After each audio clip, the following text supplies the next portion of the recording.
Hey everybody, how's it going? It's Joe. It's about 3 p.m. here on November 1st, and it is the Inside Our Phillies podcast. There honestly has not been a lot in the last week, but we are going to talk about what has happened. And today we have Owen. How's it going, Owen? What's up? Glad to be here. And then we have Jeremy, SJ Phillies fan. How are you?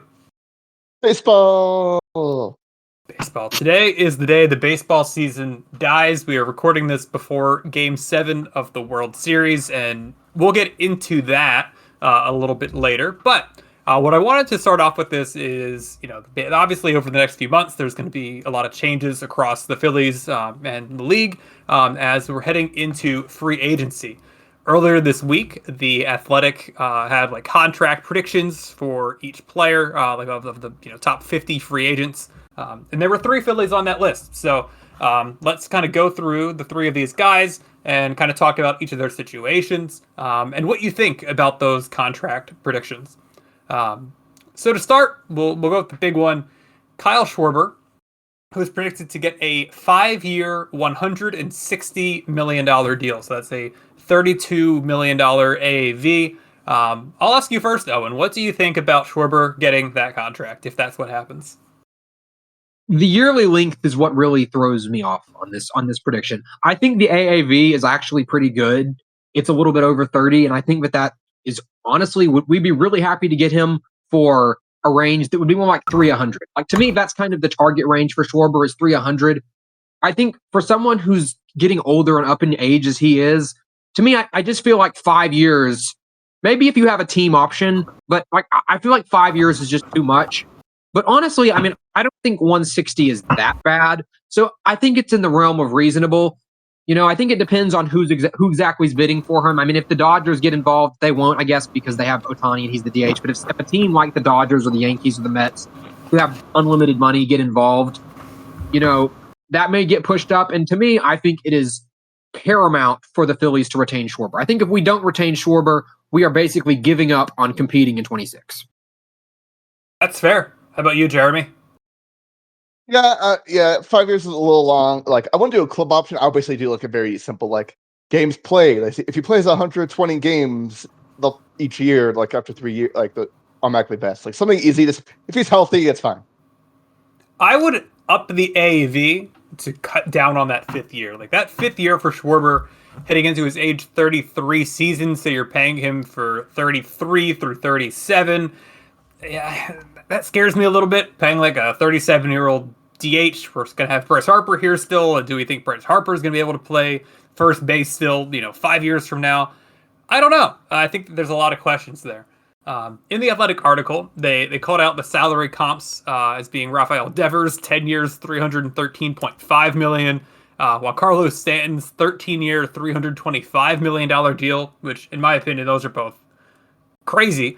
Alex Bregman, 3 years, $120, and Pete Alonso, 1 year, $30. Take off that 4th year, give me 4 years, $140 million, and I probably would sign that. I think I'm in the same camp. Yeah. Yeah, that's I'm fine with that.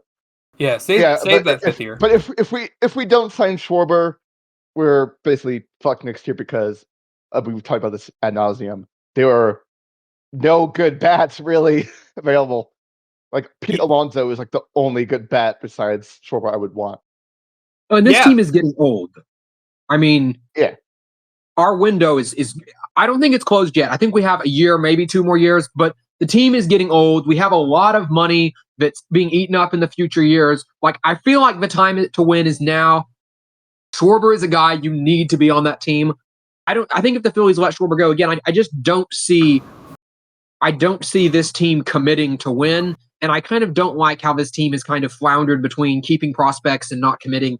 I want to see the team commit to winning in 26. We keep something coming so close, and I just think it's been unacceptable. We need to commit to winning in 26.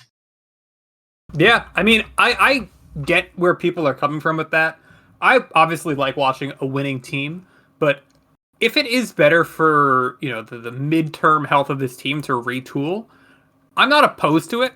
I wouldn't have the visceral reaction to Schwarber not being retained that I think a lot of Phillies fans would have, even though I love Kyle Schwarber. just because a lot of these aging players, it just worries me. What do you think, Jeremy?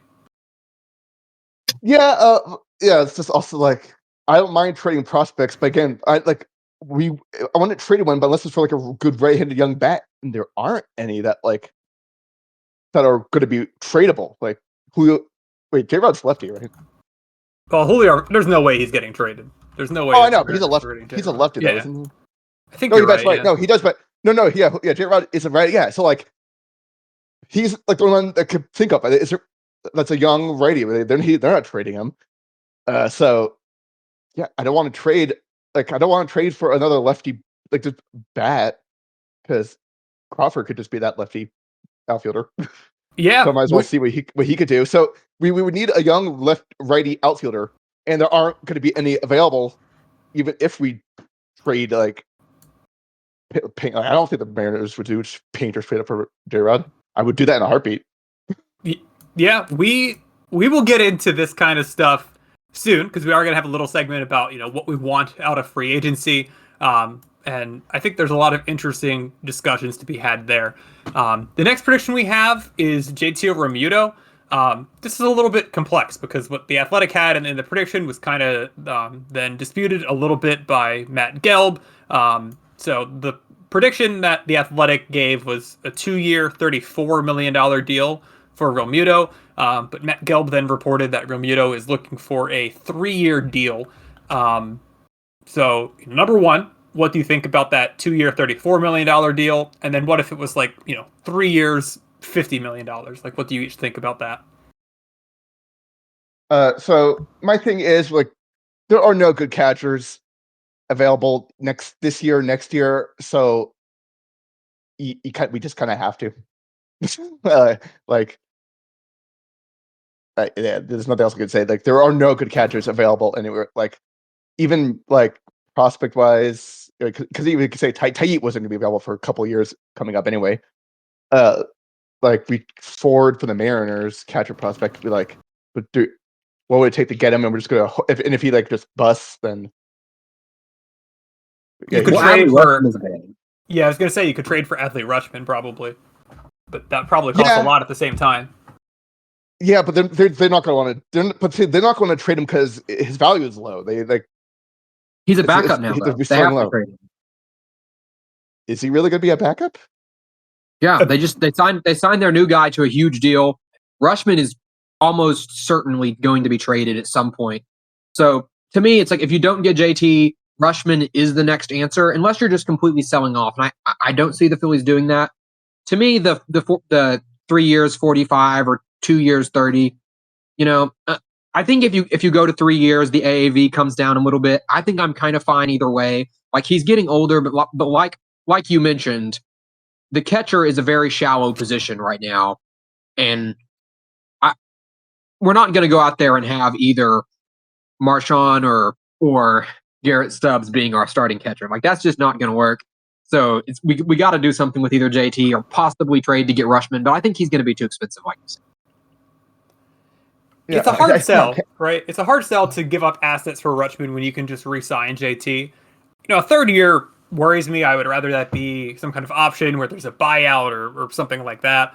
But your hands, I think, are tied with JT, and you're kind of more or less forced to bring him back, I think. Yeah, I forgot they extended the prospect right we called up, which is the dumbest thing to do before the offseason, because not only does Rutschman value low as it's going to be, and now they are just oh well, you have another catcher, so it's they just a lot of their leverage was so dumb. Orioles are gonna Oriole, I guess. I mean, could they move him to first base or something? Because I just don't know what they're doing. I mean, I know everyone thinks Basallo is going to be huge, but I feel like the contract wasn't big. It's $1 million a year for the next 4 years and $7 million. It's a really weird thing to extend since his minor league numbers didn't stand out. They're buying out all the pre-arbitration and the arbitration years. Those years are going to be cheaper than somebody who's a free agent. Yeah, I guess. Yeah, I mean, if his defense is good enough, then that contract is worth on its own. So I guess they'll just bank it up. It's just really weird to sign a guy, especially a catcher, when you have another one.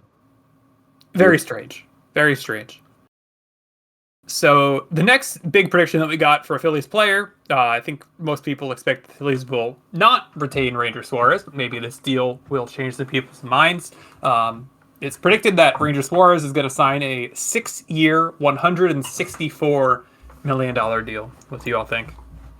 Goodbye, my lover. Goodbye, my friend. He gone. He gone. Fair. Do you want to explain that a little bit? Yeah, he cannot stay healthy for a full year, and it's a back. Backs do not get better. Yeah, that's completely fair. What about you, Owen? For me, it's more a question of what are our positional needs, and like we were really strong at starting pitcher last year, even after Zach Wheeler went down. You have Luzardo, you have Sanchez, you have Wheeler, and if you don't trade Andrew Painter, he can possibly come up. To me, I'm just not worried about starting pitcher. Like I'm fine bringing Ranger back on that contract if we're willing to pay it, but I think it's a very low priority because I'm more concerned about offense and potentially even the bullpen than I am about starting pitcher. And like you mentioned, Flores has had health issues. He hasn't been able to stay healthy. You know, I think he's a good pitcher, and I would like him to stay on the team. But I just think that starting pitcher is our strongest position with or without Ranger. And so I don't see that being a top need for this team right now. And I suspect that there's going to be a team that does have that as a need who's going to be willing to pay a bigger dollar than we are.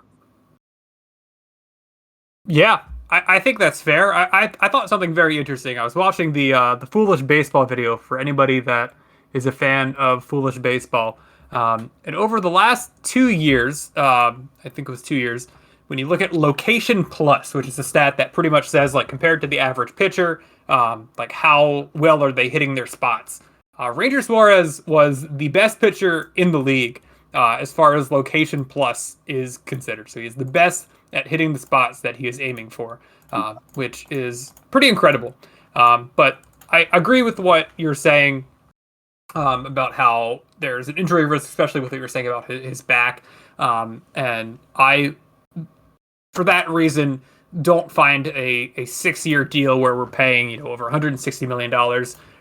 I just don't know if that's tenable at that point. It concerns me a lot.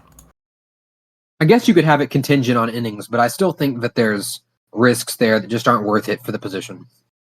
Yeah, I agree. And his fastball's going to get slower, and who knows what's going to happen. Absolutely. So those are the three big ones. The Jordan Romanos of the world were not on this list, but we'll get a little bit more into free agency later. Let's switch gears to the topic that nobody wants to talk about, which is Bryce Harper. So the obviously big story coming out last Saturday about how Bryce Harper was pretty upset at the comments that Dave Dombrowski made. It seems like we were expecting there's kind of complete cold water poured over the whole trade situation, which I don't think many people believed in the first place. But what did you guys make of Dave Dombrowski and Bryce Harper having not been in contact since the press conference by Dave Dombrowski? What the hell can't you just call him and just I am on the side of Harper's overreacting and shit, but there's no reason why he couldn't even text him saying, "Hey, ignore this. I'll take it out of context. I didn't mean that. You should." But it's an easily avoidable situation to not have pissed off Harper like that, and Harper shouldn't be whining like this to begin with because nothing bad was said. Right. I mean, both things can be true, right? Like Dave Dombrowski can be right that Bryce Harper is not very likely to be an MVP candidate again. But at the same time, not being in contact with Bryce Harper is crazy afterwards. And that lack of communication does concern me. And I don't think Bryce Harper is handling it the way he should. He's probably still angling to get an extension so he can get more money. I don't know. What do you think, Owen? To me, the whole thing just seems kind of overblown. Like, I'm not really that invested in the drama. And to me, it just seems like I feel like we've had moments with this earlier in the year, too, with Castellanos. And it's like, I feel like Dombrowski probably should have known that he shouldn't have said that. Bryce probably shouldn't have responded that way. Like, you probably shouldn't talk that way about your players. But to me, it's all just kind of being overblown. Like, to me, it's barely a story. It's the Bryce Harper trade rumors are absolutely ridiculous. Like, number one, he has a no trade clause. He's already said he will not be traded. So it's like, I mean, that even if the Phillies wanted to trade Harper, he has a trade clause. All of this is it's just ridiculous. I don't even know how it started. The whole thing to me just seems completely ridiculous. And then, of course, Dombrowski's comments were kind of taken out of context. Bryce responded. To me, it just seems like I really, truly don't know how this happened. Yeah, I mean, it feels like it all of a sudden turned into a much bigger thing than it should have been. I think it's pretty inarguable that WIP and the media kind of amplified it to be something bigger than it should have been. But it is making me question a little bit how the Phillies are communicating and maintaining their players, like you said, with the whole Castellanos situation. I don't know. It just makes me worry that this, front office and the management of this team is not the best at communicating with their players. Well, what this kind of makes me think of, if you remember from earlier in the year, this is going to be a football reference, but do you remember when the Cowboys had the whole thing with Micah Parsons, and it was just probably the worst case of miscommunication I've ever heard of? Crazy. It reminds me a little bit of that. And it's like, you don't want that to be happening. The front office cannot be having these kind of moments, right? Absolutely. You were going to say something too, SJ? No, but it's just stupid. This whole thing, it's just stupid. 100%. Yeah, I don't know how much more we want to get into it, because it's just a pretty upsetting situation. But hopefully things get resolved. I'm pretty confident that they will. Would you guys give him an extension just to kind of placate him and make him happy? No. How about you, Owen? Yeah. How far does his contract extend again? Because I'm pretty sure we have him signed for quite a longer time. 6 more years. To me, at that point, we're going to be at the point where we're rebuilding, and I'm assuming that whatever contract extension he wants, I haven't seen the numbers. So it's I'm assuming it's going to be north of 20 a year. And I think regardless of whether Harper's elite right now and whether he's an MVP candidate right now, he's not going to be an MVP candidate in 6 years. It's questionable whether he's even going to be a starting caliber player in 6 years, because he's going to be a lot older. And a lot of times, like we've seen a few years ago, Paul Goldschmidt won the MVP. Now Paul Goldschmidt is barely starting level. He got benched to a left-handed platoon hitter for the Yankees. So it's where's Harper going to be in 6 years? I would be fine giving him an extension if the money is realistic, but I'm assuming that he's going to be asking for more than what he's going to be worth at that period in time. And to me, it just doesn't seem realistic, because I don't think that this team is going to have the core together in 6 years. It's going to be a new team. We're going to have to retool by then. And Harper is really, if he's still around, it's going to be in a mentor type role, not the role of a star player. Yeah, and the other thing is the precedent that it would set, right? If you're giving Bryce Harper an extension just to make him happy, who's to say that, Aaron Nola is not going to ask for an extension if he has a good year, or Trey Turner is going to ask for an extension, or it's just I think a bad thing for a front office to kind of let themselves get bullied like that. And probably it's a precedent that they do not want to set. But my thing would just be, you maybe bump up his salary for the next 2 years, give him an extra $5 million this year and next year. I'll be fine with that. Yeah, not just here's a bonus for being Bryce Harper, be happy now, here's a little money kind of thing. Yeah, sure. I don't know how to do that logistically into a contract, but I'm sure there's some way. Yeah, why not, right? I guess if that's what makes him happy and kind of makes this whole thing stop, I'm fine with that, because I think that a lot of people have kind of noticed that the vibes have not been right recently with Bryce Harper this past year, and hopefully that changes. But it just hasn't looked right emotionally on the field. That fire hasn't been there. So we'll see what happens. So the next discussion point that I have for all of us is kind of we're going to take a macro look at free agency. And just kind of tell me, what do you want your free agency for the Phillies to look like? You can call out a couple of specific players if you want. You can call out, maybe the general look and how you want to feel when the free agency is all done. whatever works for you. So we'll start with you, Jeremy. Like, what do you want the Phillies free agency to look like? I want something like dynamic. I want I want to fix the outfield. I want to figure out what they're going to do with Bohm, trade him now or not tend him, honestly. But just I want to fix the frustration. I want Castellanos released. Okay, that's number one. Castellanos gone. Get rid of him. Don't bring back Kepler. Then re-sign Bader, and then just do Crawford, Marsh, Bader in the outfield, and then figure out how to get another good right-handed bat. Yeah. Do you have any names that you're like particularly wanting to see them add? No, I mean, if we're not going to get Bader, I want Laureano. That'll be good. And but yeah, there's just like I want a good righty bat. There's none available. That's the problem.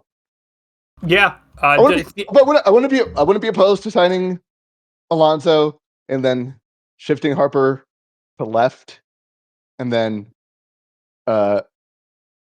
maybe you sign Bader and then you trade Crawford for some better pitching or something. That wouldn't be terrible. Yeah, I like the sound of a lot of that kind of stuff. What do you think, Owen? So first thing I was going to say is the same thing he said, is that I absolutely think we have to re-sign Harrison Bader. I think that should be a top priority for this team. I don't think he'll be that expensive.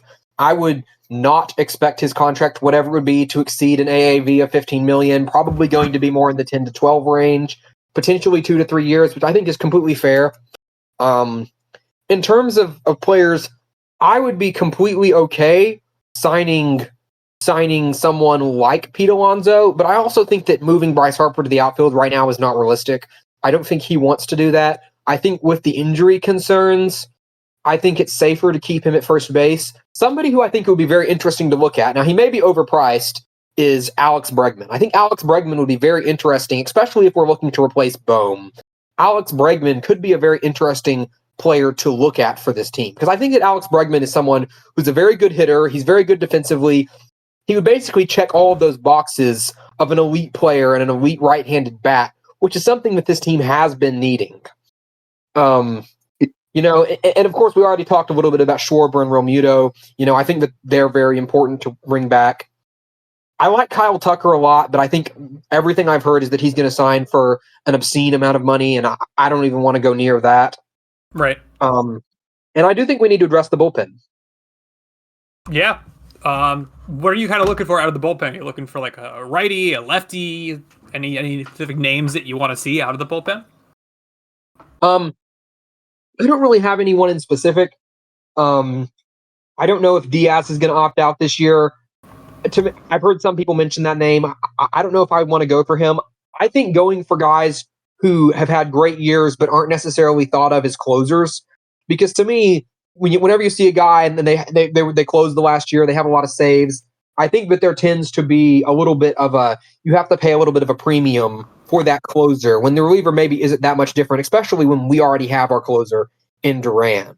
So right. I would love to see someone like Phil Maton or Chris Martin, guys who are veteran guys who've been doing this for a while and have been getting consistent results over their career. Another guy I like a lot is Kyle Finnegan. I think that Kyle Finnegan had a really good run with the Detroit Tigers at the end of last year. I think he would be a really good stopgap for Duran.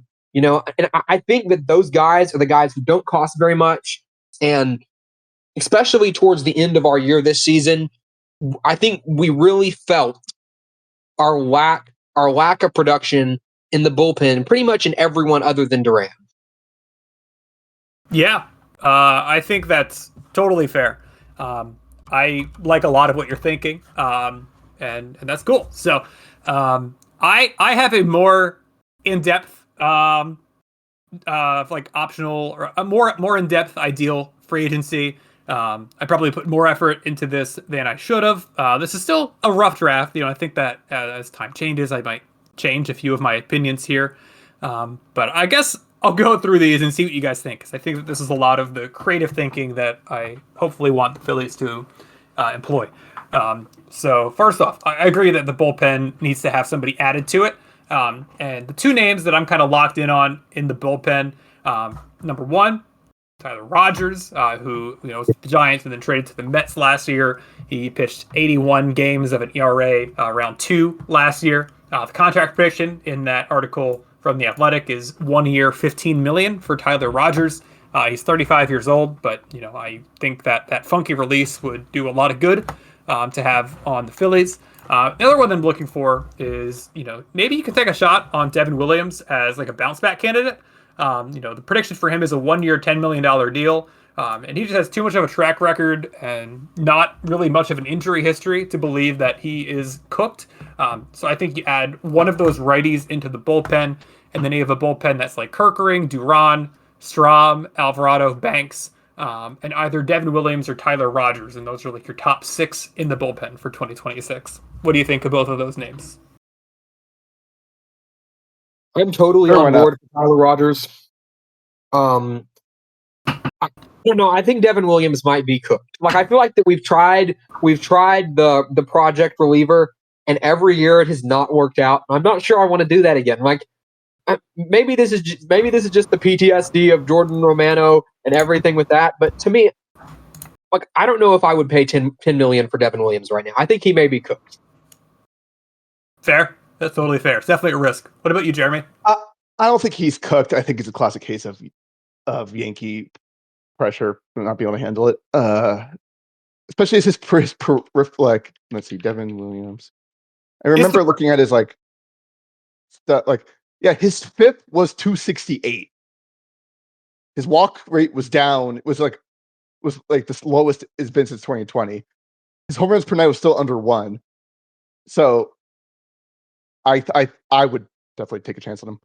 Is the pressure that different in Philadelphia, I guess is the question. Like, still a big market, fans that love to boo. I guess the main concern I would have with him, even though I would take him for 1 year, $10 million, is maybe Philadelphia is not all that different of a place to play than New York.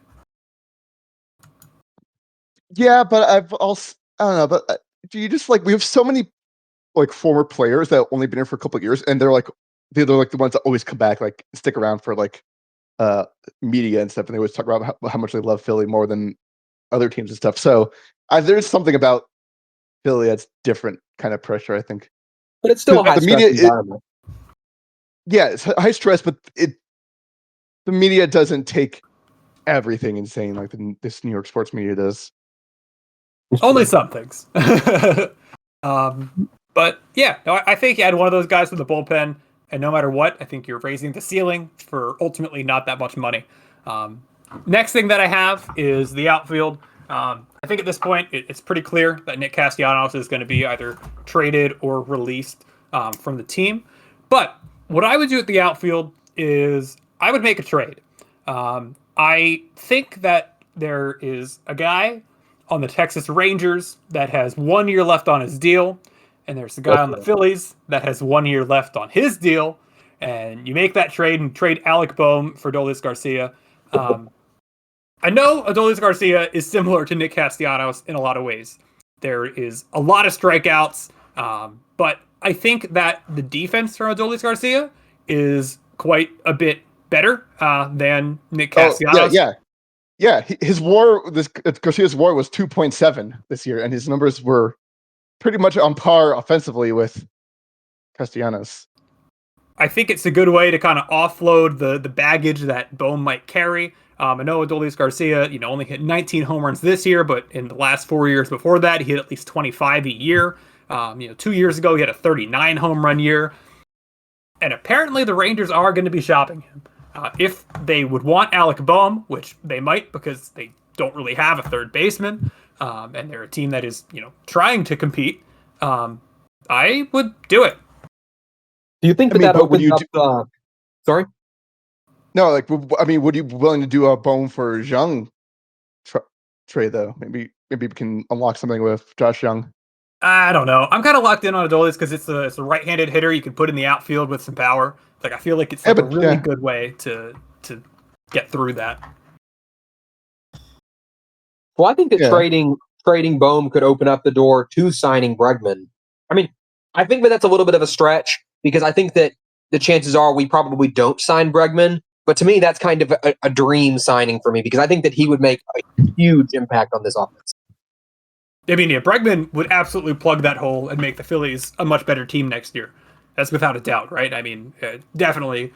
I'd be excited if it happened, even if I might be regretting it when he's getting older with the rest of the team 3 years from now.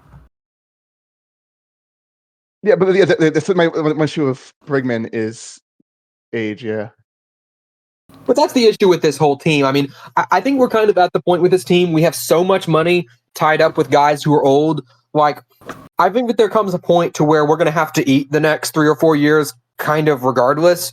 So, I think that this is the point where we go all in and we say, we have so much money already tied up. I think this is our win now moment. And I think that bringing in a guy like Bregman is really committing. Yeah. No, I mean, it definitely makes the ceiling a lot higher for 2026, you know? I mean, that's for sure. But now let's get into my infield, where I'm going to go a little bit over my bigger strategy. I'm letting Kyle Schwarber walk because I do think he's going to get 5 years, and I think that this is an opportunity to get younger, but still keep a lot of the attributes of Kyle Schwarber as, you know, being a plus hitter. So I'm letting Kyle Schwarber walk, and in his stead, I am signing Bo Bichette.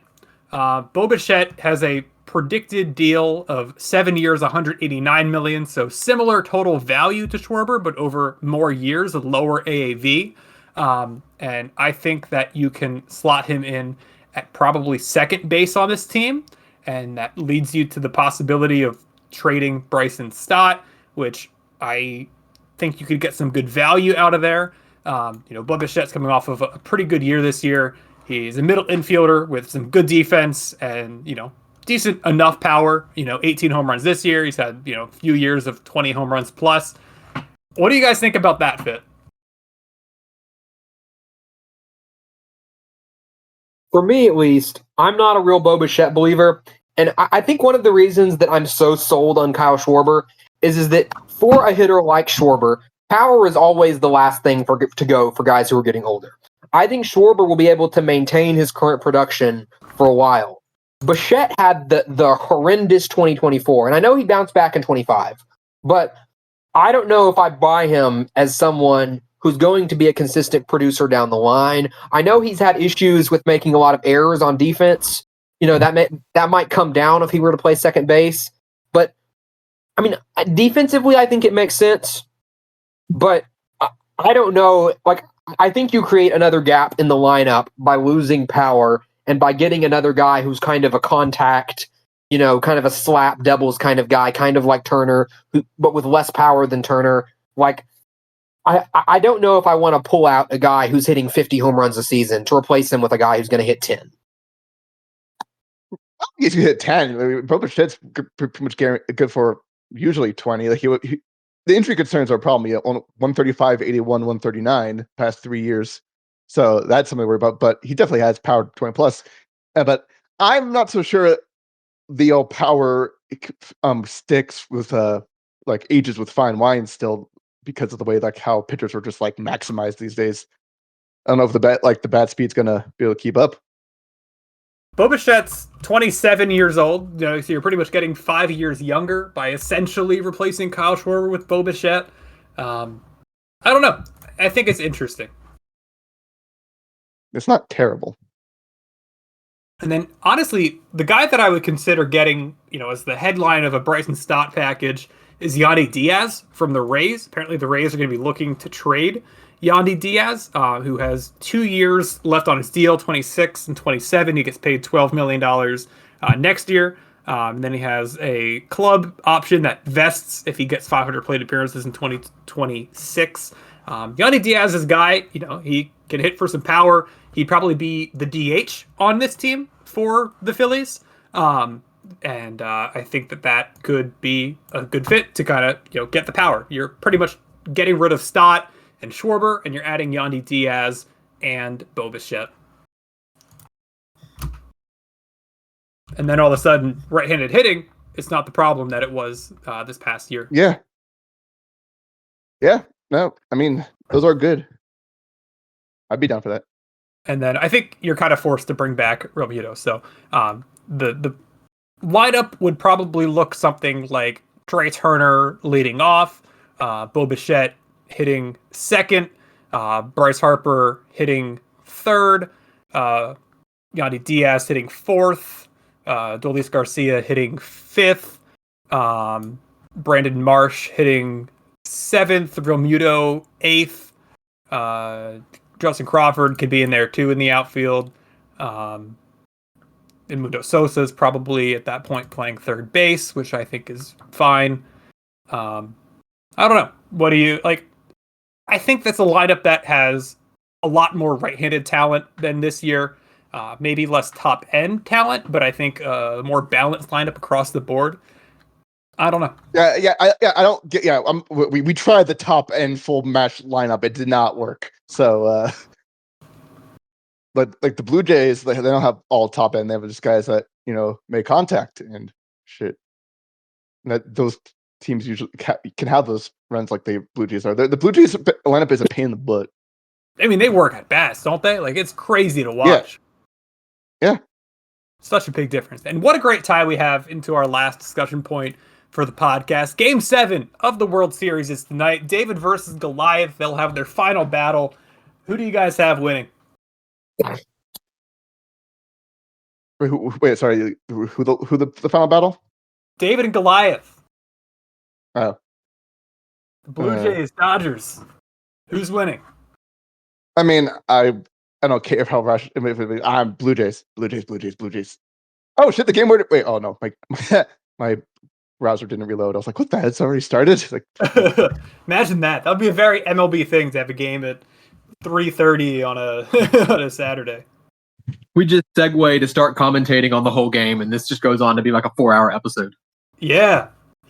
Unfortunately, I think the Dodgers are going to win. I think it's interesting that they're having Shohei Ohtani on short rest. Like, I wonder how long he's going to go. No. He's only going to go for an inning or two. So instead of essentially using him as a closer situation and have him take him out of the lineup, they use him as an opener and keep him in the lineup. I guess. I guess that's what they're thinking. But at that point, they're going to have to forfeit the DH, right? If he starts. No, they don't. Never mind. That's why they're doing it that way. You're right. Because the Ohtani rule need to be. Yeah. Yes. Good point. What do you think? See, I want to pick the Blue Jays. I really want to pick the Blue Jays, but this just feels like the Dodgers are just this complete super team, and it feels like I'm saying this ironically, but it feels very scripted that the Dodgers are going to win this year.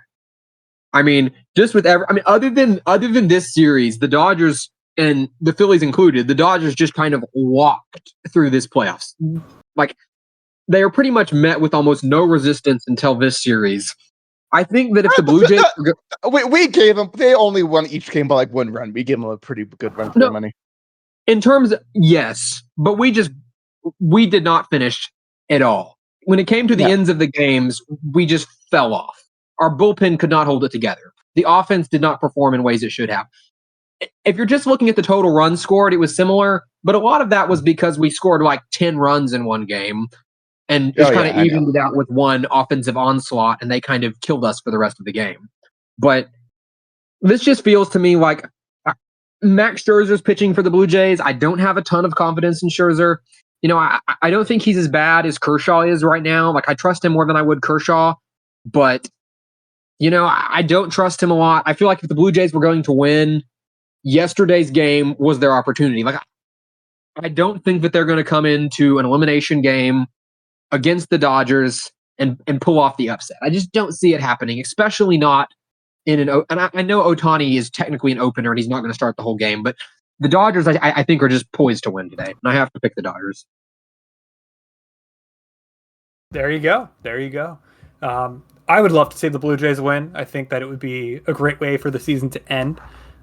If the Dodgers win, you all are going to get a podcast rant coming from us in the middle of the week, because I think baseball is kind of fundamentally broken, and I'll probably have that discussion no matter what, because I don't think one game is going to unbreak baseball. But anything else that anybody else wants to say before we finish up for the day today? That article on that agent was insane. Crazy. I mean, this labor dispute coming up in a year is going to be horrific. Yeah, so if anyone has The Athletic, read the article on Jim Murray. It is crazy. You want to give people like a little summary of what to expect in that article? Yeah, basically he was a mole for Manfred, and when a player agent should be working behalf of the players, it seemed like he was just like upset that the players dare like try to bargain for themselves. Yeah, it's pretty ridiculous stuff. Anything from you, Owen, before we finish up the episode?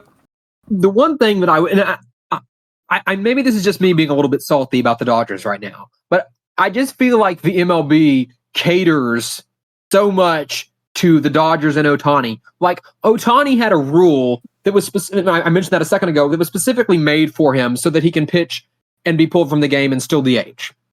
Yeah. No. It's good for the growth of the game. I have no problem with that rule. I mean, it's good for the growth of the game, but you have to balance that with the competitive balance of it, right? Like, I'm not a fan of the DH in general. Specifically for Ohtani. I mean, it would be one thing if they want to say, okay, it's not specific for Ohtani. Ohtani's the only one that's good enough to do it. That's the difference. It's just called the Ohtani rule because it was made for him. It was. Yeah. I mean, just look at these contracts with the Dodgers. Like, I feel like the Dodgers shouldn't be allowed to sign these kind of contracts where they're just deferring. That's a loophole in the CBA that needs to be closed. That's part of the reason why it's rooting baseball. That's part of the rant. 100%. Yeah. Hopefully, when we get to this episode, it's going to be a much more positive episode where we can, trash the Dodgers for losing the World Series. That's where I'm hoping we're going to be at. I hope so too. I mean, it would be a great ending for the Dodgers to lose, and it truly does feel like a David versus Goliath story, at least to me personally. I would love a Max Scherzer masterclass. Wouldn't that just be like poetic for Max Scherzer to just go out and like throw a complete game or something? Oh man, it would be nuts. Unfortunately, that's part of why I think the Dodgers are going to win, because I don't think Max Scherzer is like as good as he was 5 years ago. And no, completely with you. I don't know. It's a shame. For sure. But if anybody has any questions, feel free to put them in the podcast channel on Discord. We will be sure to get to them in the next podcast, which, like I said, should be in the middle of the week this week. We'll probably let you guys know, probably Wednesday, Tuesday, something like that. But thank you very much, Owen and Jeremy, for joining us today. Thanks for having me on. Ciao. Bye. We'll talk to you all very soon. Have a good one, and go Phils.